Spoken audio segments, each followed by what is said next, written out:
Hello everyone, आज की इस वीडियो में हम लोग 10वीं कक्षा के सेंटअप के एग्जाम पेपर में पूछे गए संस्कृत का 1 से लेकर 100 तक के तमाम ऑब्जेक्टिव क्वेश्चनों का आंसर आज की इस वीडियो में हम लोग देखने जा रहे हैं। इससे पहले साइंस, सोशल साइंस, मैथ और हिंदी का यदि आपने आंसर की वाला वीडियो नहीं देखा होगा तो वीडियो के डिस्क्रिप्शन बॉक्स में दिए गए लिंक को क्लिक करके आप तमाम वीडियो के आंसर की आसान तरीके से देख सकते हैं। तो चलिए फ्रेंड्स, बिना समय गवाए पहला क्वेश्चन का आंसर देख लेते हैं।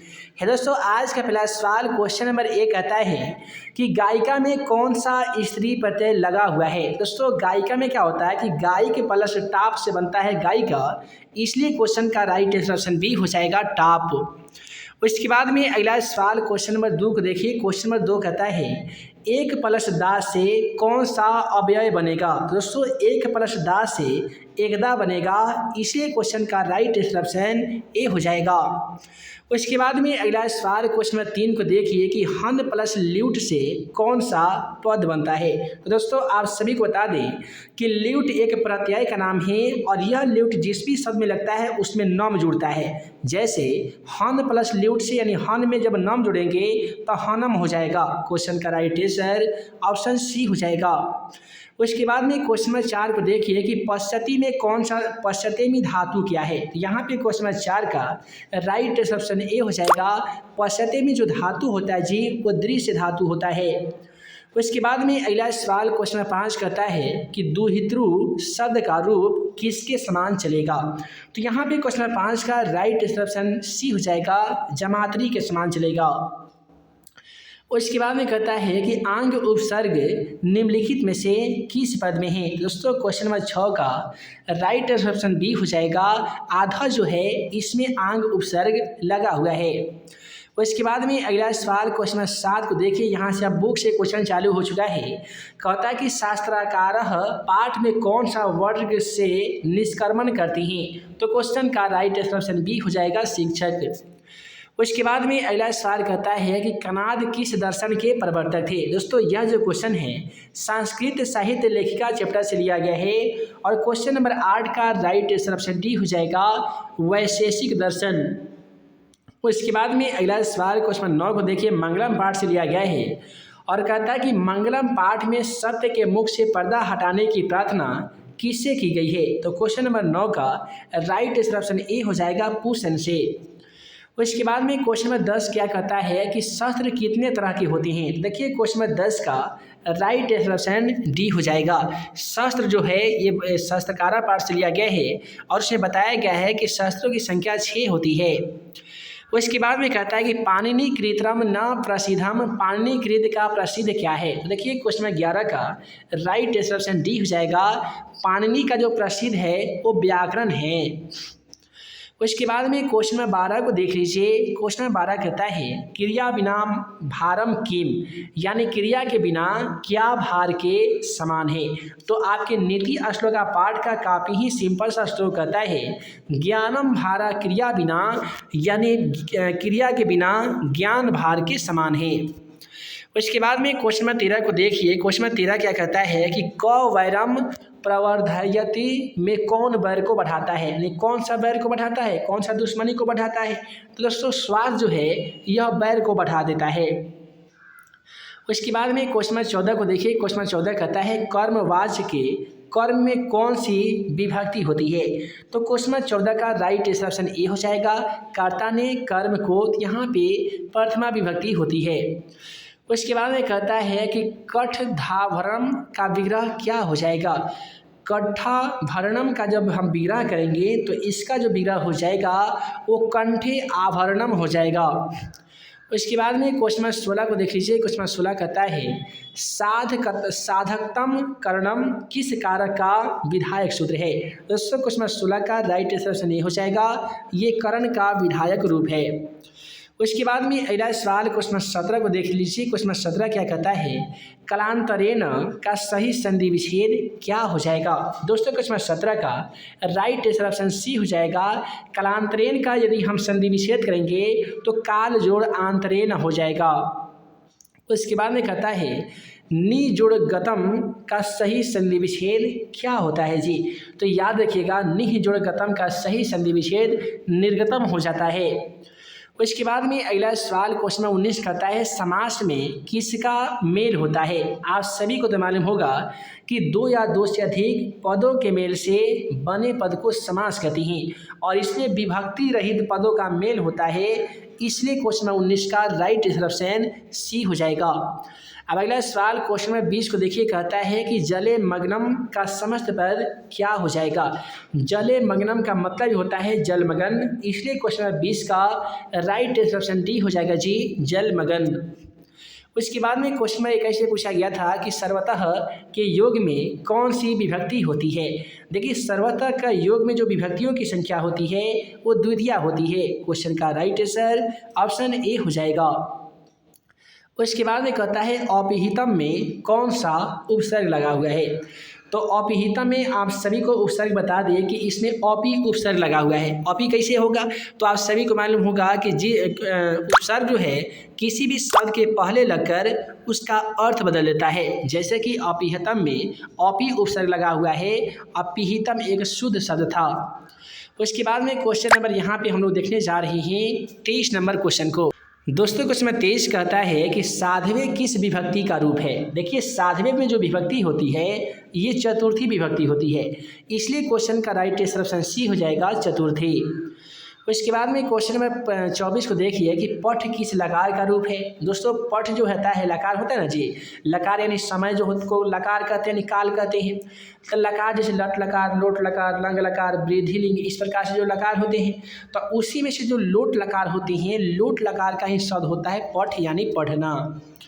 उसके बाद में कहता है कृतवान में कौन सा प्रत्यय लगा हुआ है। देखिए कृतवान में क्या होता है, तो कृतवान में वान प्रत्यय लगा हुआ है और आपको बताना होगा कि वान जो प्रत्यय होता है वो किस प्रत्यय में पाया जाता है।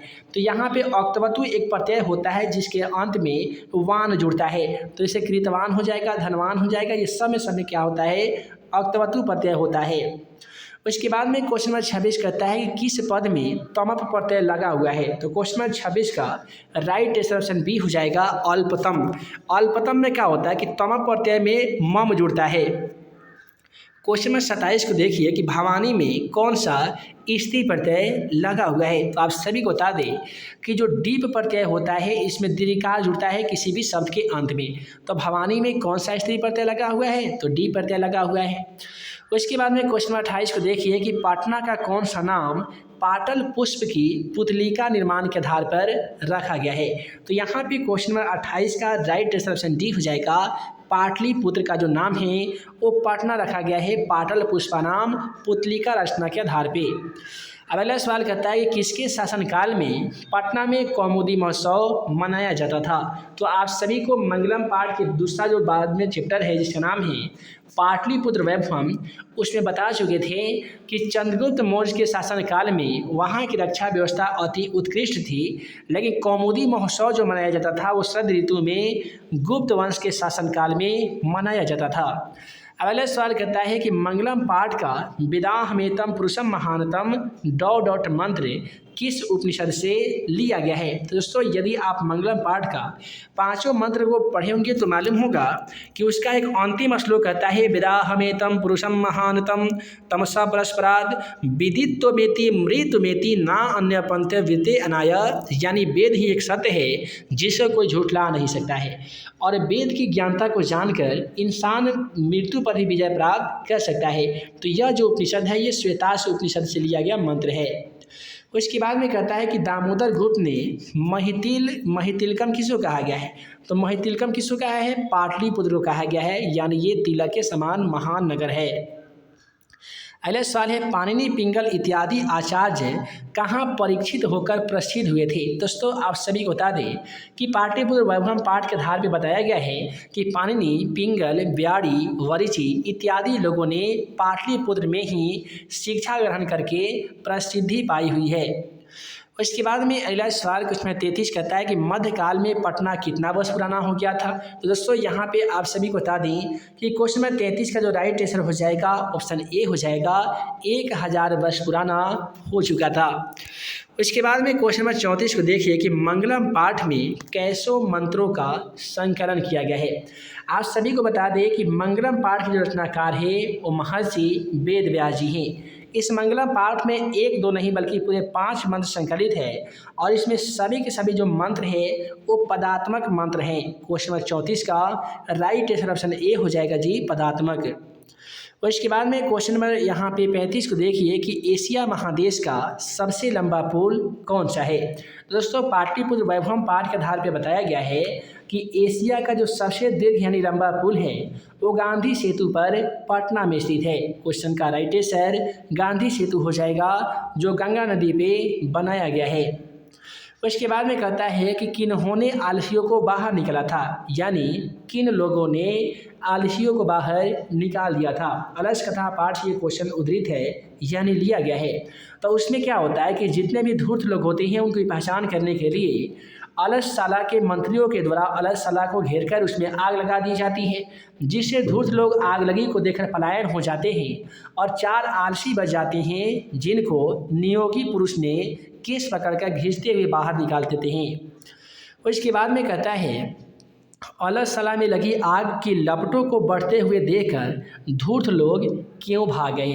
तो यहाँ पे क्वेश्चन नंबर 37 का जो राइट आंसर हो जाएगा अपनी जान बचाने के लिए। जब अलसशाला में आग लगाई गई थी तो चारों तरफ से आग की लपटें आ रही थी उनके तरफ, जिससे अपने आप को बचाने के लिए, अपने प्राणों की रक्षा करने के लिए वे वहाँ से भाग जाते हैं। इससे आलसियों की पहचान हो जाती है। उसके बाद में नीति श्लोक का पाठ से यहाँ पे जो अलस कथा पाठ है उसी से क्वेश्चन उद्धृत है। स्त्रियों का गति कौन है। तो उसमें बताया गया है स्त्रियों का जो गति है वो पति है और बालानाम गति पिता, यानी पिता जो है वो बालिका का गति है। उसके बाद में कहता है कि निरोहो यानी निर्गतियों में सर्वाधिक निरोह किसे माना गया है। तो यहाँ पे क्वेश्चन नंबर 39 का राइट आंसर सी हो जाएगा जी, आलसियों को माना गया है। अब देखिए क्वेश्चन नंबर 40 को यहाँ पे हम लोग देखने जा रहे हैं। क्वेश्चन नंबर 40 क्या कहता है, युवती पद में कौन सा स्त्री प्रत्यय लगा हुआ है। तो आप सभी को बता दें कि युवती में डिस प्रत्यय लगा हुआ है। तो क्वेश्चन नंबर 40 का राइट आंसर ऑप्शन सी हो जाएगा। सो हे दोस्तों वीडियो लंबी ना हो जिस कारण मैं इस वीडियो को यहीं पे एंड करता हूँ। आज की इस वीडियो में हम आप सभी को सेंटर के एग्जाम पेपर में संस्कृत का 1 से लेकर 40 तक के जितने भी ऑब्जेक्टिव सवाल पूछे गए थे उन सभी ऑब्जेक्टिव क्वेश्चन का 100% सही इसका आंसर की हम लोग देख चुके हैं। आगे आने वाली पार्ट में हम आप सभी को बताएंगे क्वेश्चन नंबर 40 से लेकर 100 तक के तमाम संस्कृत का आंसर जो कि आपके सेंटर के एग्जाम पेपर में पूछे गए हैं। तो हम जल्द मिलेंगे अगले वीडियो में नए वीवीआई क्वेश्चन के साथ। तब तक के लिए आप सभी को वीडियो देखने के लिए बहुत बहुत धन्यवाद।